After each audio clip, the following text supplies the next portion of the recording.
Denpasar menyiapkan 67.000 vial vaksin untuk anak-anak di usia 12 hingga 17 tahun. Vaksinasi anak-anak ini ditargetkan selesai pada akhir Juli mendatang.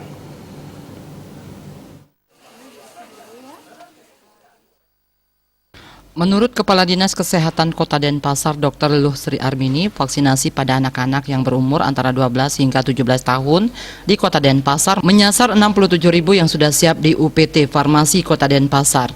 Mengingat kasus terpaparnya COVID-19 pada anak-anak di Denpasar lumayan tinggi.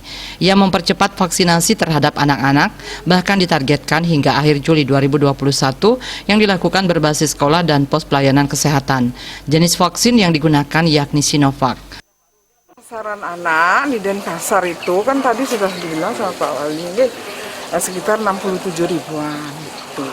Yang umur 12 sampai 17 tahun. Tuh. Yang terpapar COVID sampai saat ini berapa Bu?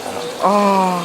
Nah, yang anak itu mesti lihat datanya ya. Jadi memang sih tidak terlalu banyak gitu. Tapi kan ini mengkhawatirkan juga gitu.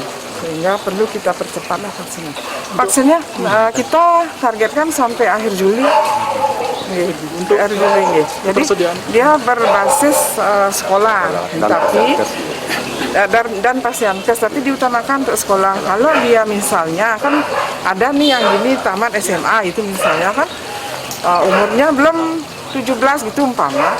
Dia bisa mendatangi pasienkes yang ada di seluruh Denpasar ya. Jadi ketersediaan vaksin untuk anak-anak ini kita sudah sediakan cukup. Sama jenisnya, apakah ada beda dengan sama-sama. Sama-sama. Kita pakai. Sementara itu, kini pasien COVID-19 yang dirawat ICU RSUD Wangayo Denpasar sudah menyentuh angka di atas 100, sedangkan bed occupancy rate atau bornya sekitar 70-80 orang. Untuk itu, ia berharap dengan adanya PPKM darurat terjadi perlambatan kasus COVID-19 di Denpasar. Armini meyakini bila masyarakat tertib melaksanakan prokes dan taat untuk tidak berkerumun, kondisinya masih tetap aman. Namun bila masyarakat abai akan prokes, kasus COVID-19 di Denpasar bisa saja meningkat. Indrawan, Bali TV.